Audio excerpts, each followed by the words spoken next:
Thank you for joining me for another episode of YQG in Bloom. My name is Tracy Martins. Today I have with me Nicole Harris and Karina Biaki. Now, Nicole Harris is the photographer and owner of Nicole Harris Photography, and Karina Biaki is the co-owner of Orliza Farms, the microgreen farm in Kingsville.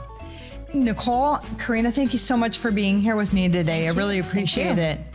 Now, Nicole, you do all types of photography, correct? I do. My main niche is intimate weddings, small intimate weddings, families. So any kind of storytelling types of sessions. So I will do maternity, families, any kind of like grandparent sessions, portraits of all sort, but in a more casual, loose kind of vibe.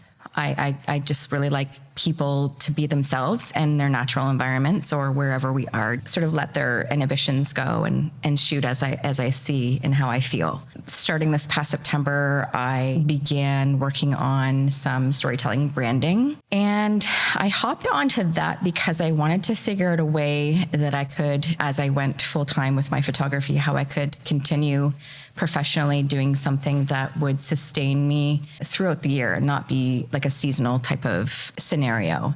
And I've always had a passion for small businesses and the stories behind them. I find myself intrigued by that naturally. So I just kind of found a client that I could reach out to as a beta client, who my ideal client was. And then it just kind of took off from there. And I think that's why your photography resonates so much with me, catching people in their element as if they don't even realize that the camera is there is where you get your true emotion. And I just love that type of photography. When I was working full time and had my little girl, I wasn't able to take on as many weddings as I wanted to back in the day. So I started second shooting for other photographers. And I've been doing that for, I want to say, 14 years now. And I never realized until I started doing that how much I love being behind the scenes and not doing anything forcefully and trying to see what I'm photographing differently than what maybe the primary photographer would be. So it's forced me to become more artistic, I guess, in a way. And I just wanted that to transition in everything that I shoot and follow what, what my heart tells me to, I guess you could say. Yeah. I know that's what I always say.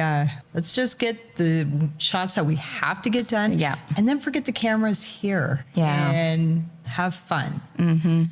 Now, Karina, tell me about Orliza Farms, because I love microgreens. Oh, you do? Oh, yes. So I don't need to convince you. So Orliza Farms is a microgreen farm, as you described. We're kind of a different business model from a farming perspective. We are the first of its kind in Canada. So we opened a vertical farm that is located, our kind of prototype location, first location, it's set in Kingsville, downtown Kingsville. And it has a storefront. So it's a farm that it's in a retail or commercial space. And it's vertical farming, which means it's indoor and 100% controlled environment, agriculture. And we do specialize in growing microgreens. So that's exactly what we do. Now, when you do microgreens, is that different seeds than, say, your regular plants, or is it the same seeds and you're just pulling it out first? Great question, and one of the most frequent question. A lot of people assume they're different plants. They are not. They are vegetables and herbs. A lot of them that we're already familiar with, but we usually consume those vegetables or herbs at a different life stage. We do grow a lot of varieties that people are not familiar with. For now, we've been growing 65 varieties. We'll probably keep growing that number, but they are not different plants. We just harvest them at a different stage of the plant's life cycle. Now, just remember that, people, if you do buy seeds, because looking at those catalogs, I've noticed that they will sell packets that are for microgreens, which are, it would basically just be the same thing. The reason why seed suppliers differentiate that, as you will probably notice, is the quantity of seeds in those packs. Let's say you're Do you grow commercially or for yourself as a gardener? You know what? I used to work in horticulture in numerous greenhouses. And then over COVID, I started basically a grow up in my basement. So you probably noticed that. So the difference is, let's say we're in a region that a lot of people now are gardening, right? So let's say you are planting kale or lettuce, or even if you have work in a greenhouse tomato plant. It's one seed. Yes. One that is going to become the head of lettuce or the head of kale. When we grow even a tray of microgreens that you've taken photos of, it's hundreds. Yeah. Hundreds. So the inventory that we carry like for seeds, it would probably like be enough for like very large footprint in terms of greenhouse, because it's the density, right? And we have thousands of seeds in one tray. So the way when you see in the catalogs, you have different, they separate. It's not because this is a different plant necessarily, but it's because they have to kind of price differently, right? Because even if you're growing not commercially, you have to buy like a 5 pound, right? Of kale instead of 10 seeds that are gonna turn into those, the big leaves that we're used to eat. So it's the density, the quantity. Yeah. So otherwise it would make not financially viable to grow them. And microgreens is your original, it's the first leaves that come up before the mature leaves. And that's hard to do because a lot of times those mature leaves are popping up right after. So you don't have that long of a window to harvest. I usually make an analogy like comparing to a person growing up. Sometimes people don't like that comparison. I do that from like a biology standpoint. And plants, just like us, they have a life cycle. So I think it does make sense to kind of compare to help out. So I do have a 5-year-old, like we were talking before, right?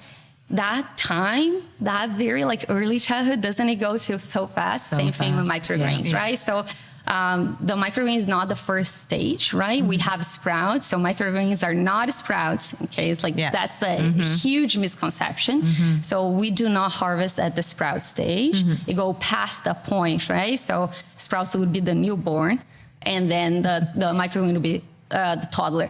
And exactly like you said, so the microgreen leaves are embryonic leaves. Usually there are just like 2 of them, 2 cotyledons. Most varieties have like that. And then soon after, the first true leaf start coming.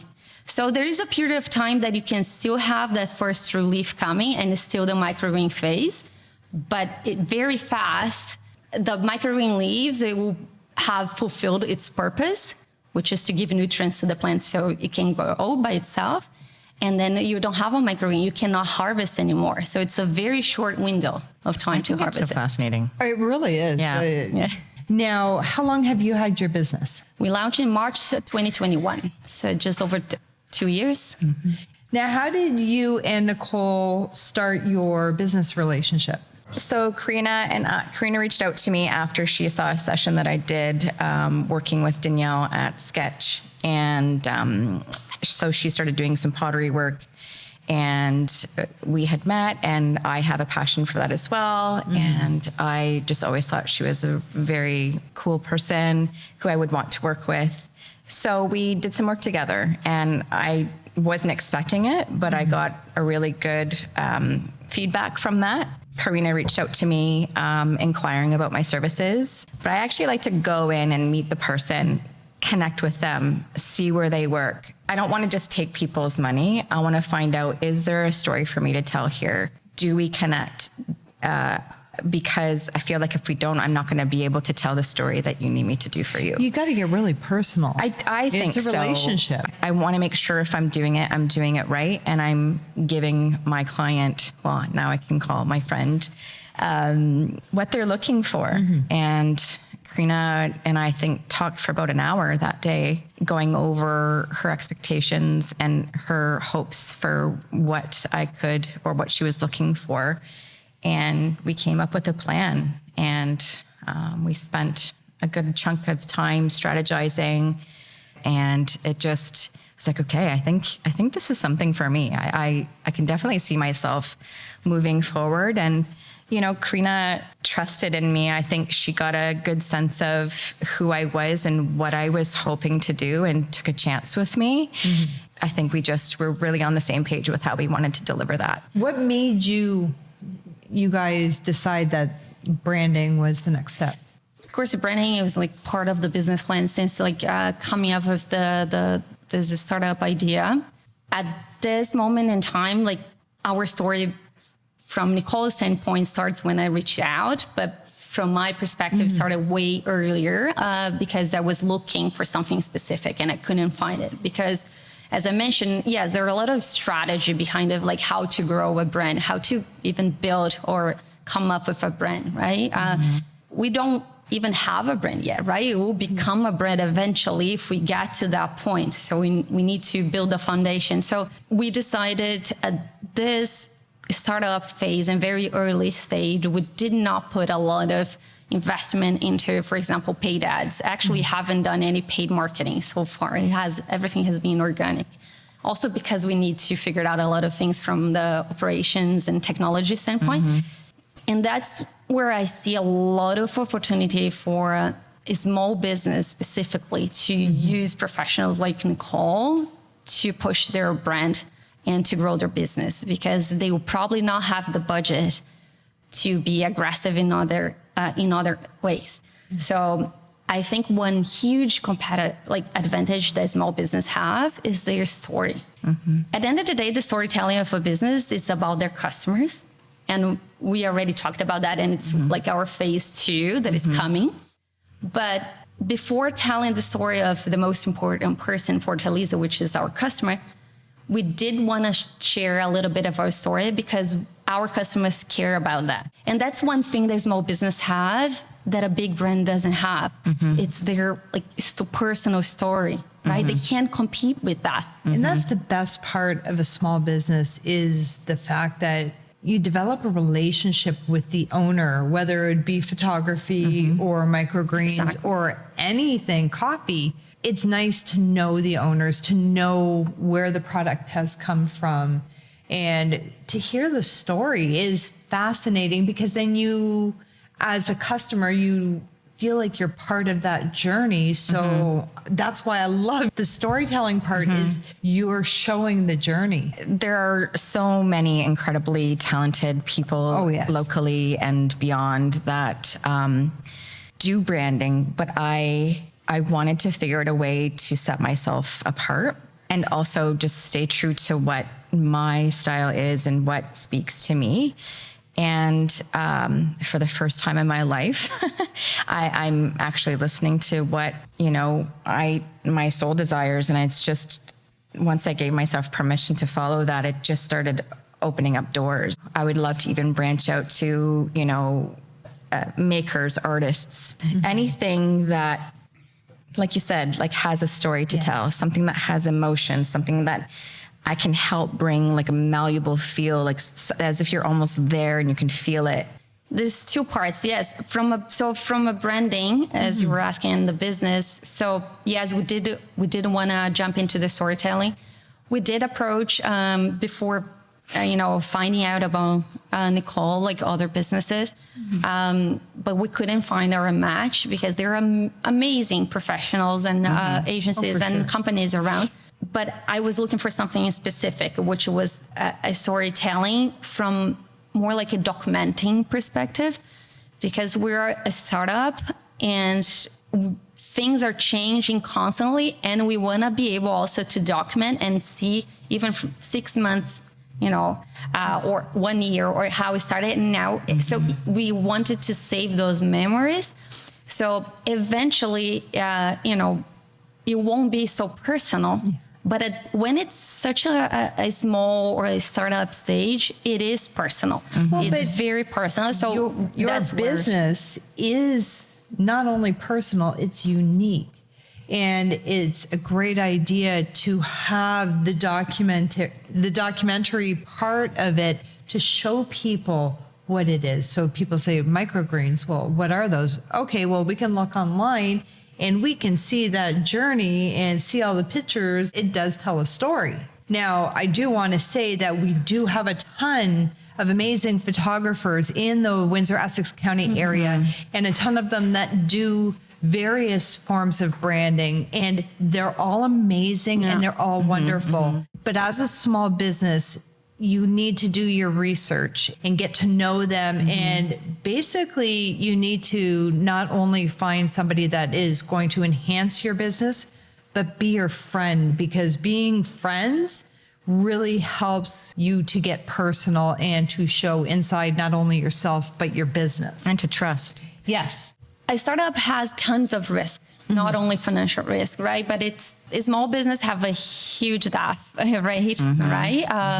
And startups are even worse because it's something that has never been done before. So it's not like a small business or a regular business that have benchmark. So you don't know if it's gonna work. So the way Al and I, my husband and I, we approach this is, of course, we work really hard to make it work, and we really believe in what we're doing, but we're also practical in a way that we know it might not work, or it might change, it might be pivoted. We also wanted to keep that personal side of that adventure, because if you're a startup founder, but I think small business owners will relate to that as well, it's really hard. And most days are not so like bright and sunny. We were talking about how sunny days make you happy. You go through a lot of hardships, and sometimes you don't have a lot to hang on to and to make sense of it, right? So one thing that I do recommend as well, yes, of course, there's like the branding, the storytelling to grow your business, to sell more. I did have expectation, but I didn't really expect that from her. I briefed her from that intention, but I never expected she would actually, or how she would deliver on that, which is this story. Like, it's an adventure. Some people try to climb Mount Everest. We're trying to build this. We might succeed, we might not. Or even as a small business owner, you might be able to have your business for 5, 10, 20 years, but it's still your adventure, it's still your story. And sometimes you wonder if it's even making sense, or if it's the trade-off of everything that you're sacrificing. Sometimes even from a family standpoint, it's making sense. So when Nicole sent us the full gallery and we looked at it, we were able to make sense of it. Like, it made sense. And then being able to see that, we'll have those memories. So that's another thing that I do suggest people doing. Yes, of course, hire a photographer and you're going to get your ROI because you're going to use that gallery to sell. Like, right. Of course, use your cell phone, but like, there's no question you should invest in photography, or they shouldn't be questioning at this point. For sure. Yeah, I mean, the investment it pays off for sure, but also from a personal side, right? It's an investment on your story, right? Like, in the future, we'll be able to look, back, regardless of the outcome of Fortaleza. Exactly. And look back at that. Like, I mean, I even had a conversation with a potential client today, and she said that she had spoken to several other people, but I was the first person that said, before I accept your booking, I would love to have a conversation with you. Exactly. And she's like, well, most people just want, here's my invoice, my contract. What date do you want? We'll shoot A, B, and C. That's fine for some people, but it's not fine for me. Like, if we're not jiving, it's just not going to work out. And there have been in a couple of instances where it hasn't worked out because we weren't on the same page. And I'm just so grateful for the people that I have met in such a short period amount of time that have believed in my process. Now, how, as a small business owner, how do you feel that these photographs have enhanced your business? We were building on our website, and we needed photos. And yes, there are things that you can, social media day to day, you can kind of document and share and using your own cell phone, or even if you have a professional camera, but it's not about the click, right? You're both professional. It's not about that.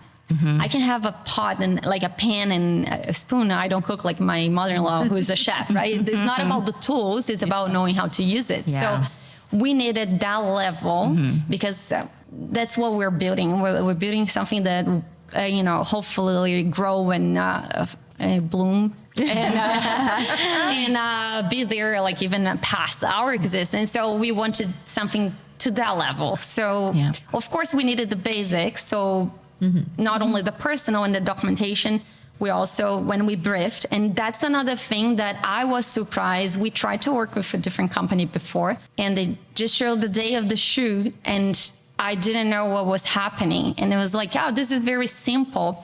We kind of felt very disrespected because it might be simple for them, or they might see our business as too small. It's not simple for me. I did expect a lot of more planning, and I was able to do that. Nicole has not only her personality, but she has a process, like a system in place. So she had this, we had a script for the day.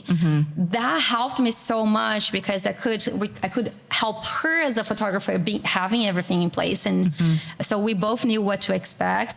Even the way we had the vision board, right, on Pinterest and sharing, so we knew exactly what we were trying to create together. Yeah. So in that briefing, yes, we did have, we knew that we needed photo for the About Us page, photos for how we grow our microgreens. So we wanted to share that, how we grow, about us, so who is growing your food. We wanted for our homepage, how we use them. So we had specifically bullet points of what we wanted to bring. I don't know if it helps you to plan. It does. I mean, I think as much information you can throw back and forth will only help tell a better story. You gave me those bullet points, like you had said, but you still gave me that creative freedom. Now, how many have you done? Of branding sessions? Yeah. I don't know exactly off the top of my head, but because I know you just put out another one today. I just shot a couple more, maybe a dozen so far. But it takes a lot of time for each person. Like how long does it take? The process? Yes. So what I prefer, if somebody wants to book, it's not like, when is your next availability? We need weeks to plan. So how it works with me is I have a half a day storytelling session where it's kind of the meat and potatoes of what we need to tell. And then I have other options where it's like a 1 hour session.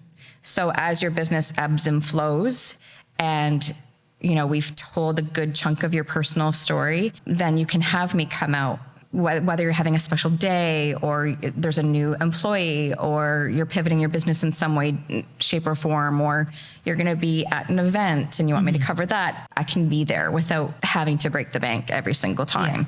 And then I also have a subscription. So if somebody wants me quarterly, biannually, and then we can pre-set up depending on the season of your business. We can think ahead. So I never thought of yeah. So in some of my branding sessions, depending on what kind of business you have, you know, if you're a maker, you're creating things for summer, fall, Christmas, and so you know, we have to shoot at the end of summer for your Christmas session. So booking in advance, putting a handle in on those days, allowing ourselves enough time to come up with how we want to photograph this is big. So by the time the session happens, it's just a fun day. Yeah. It's just a fun day. We hang out, we do what we got to do. And then I provide all the images on a digital gallery. And then, you know, there are some things that I do go over and above and do, but I won't share those with, unless you're my client. But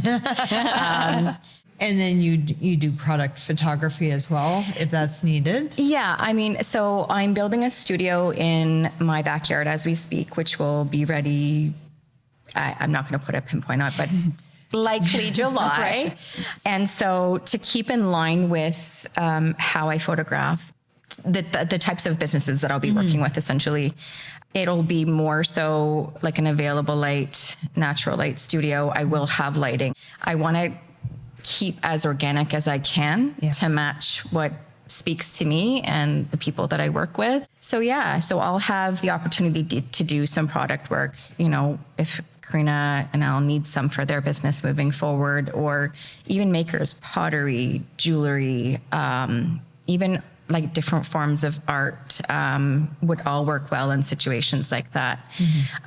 Taking portraiture, even just like I love doing portraits of people and just seeing in their souls. And I call that the Annie Leibovitz effect. Yeah. Oh, I love Annie. I love Annie. Yeah, it's just I don't know what it's gonna be, but it's gonna be something, and it's gonna be amazing. It's my dream, and I'm really looking forward to seeing what happens in that space. Excellent. Yeah. Can't wait. And what about you? What is new with Orliza Farms? So we are in the process, as we speak, also of growing now, pun intended. So our first expansion. So we're expanding to the Waterloo region now. So we're gonna open our second farm. Oh my goodness. So we're not leaving. You know, when we You're started staying. saying about well, you're closing. No, we're not leaving Windsor, Essex.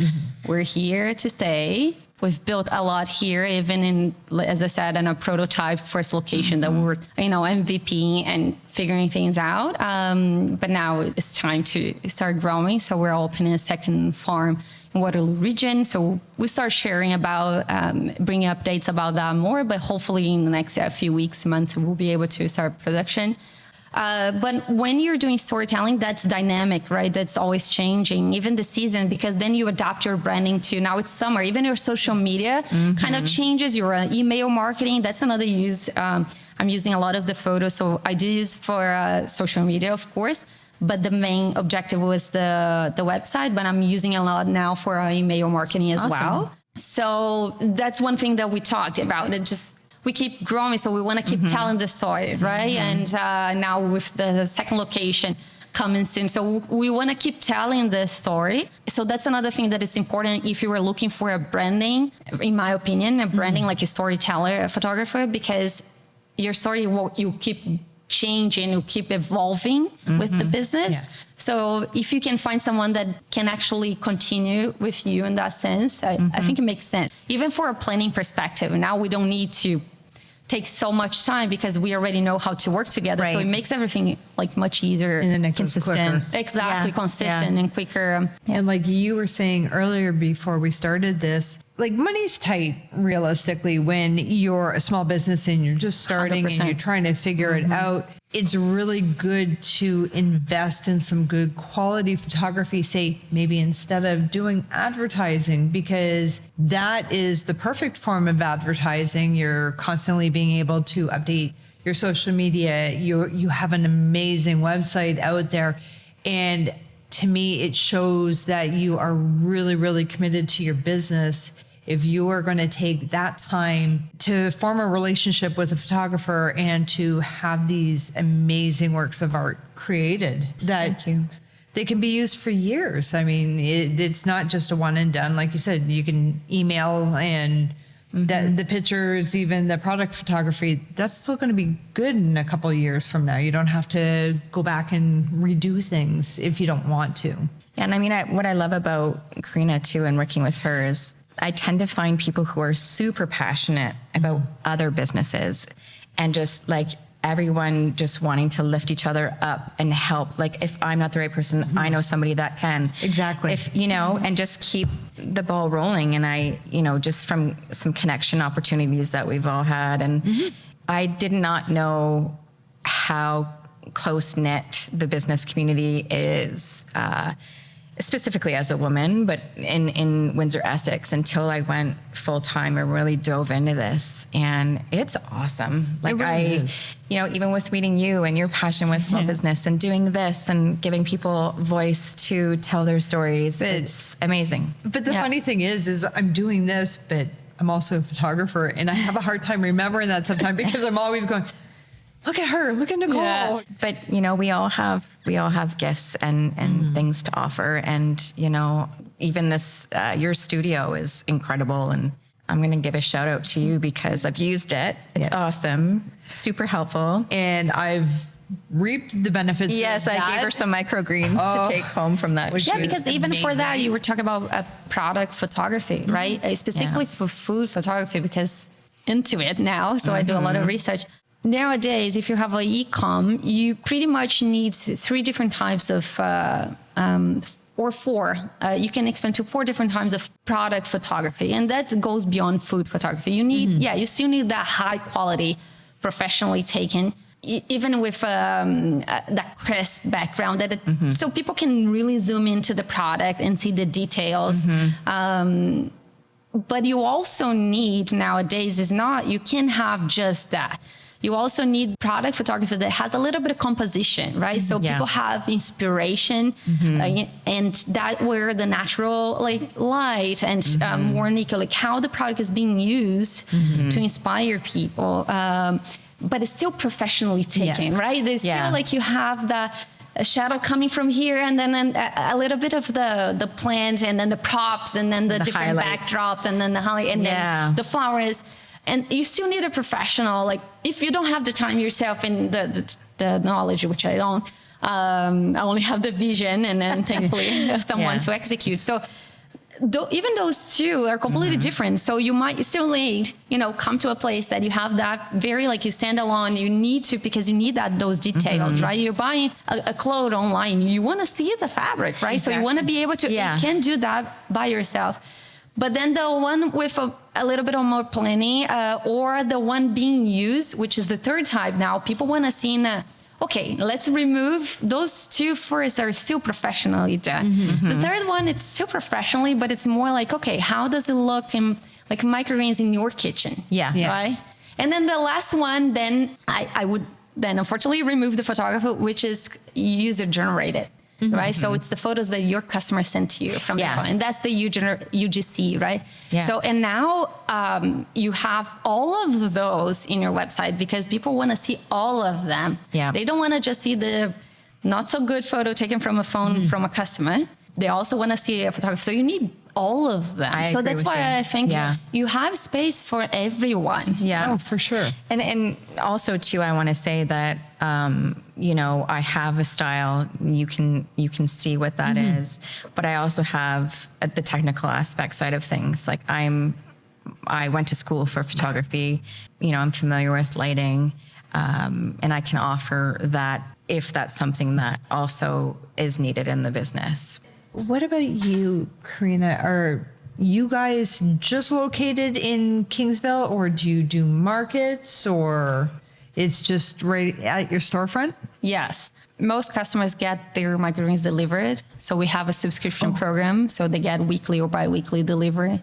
And that's the biggest stream of sales come from our subscribers.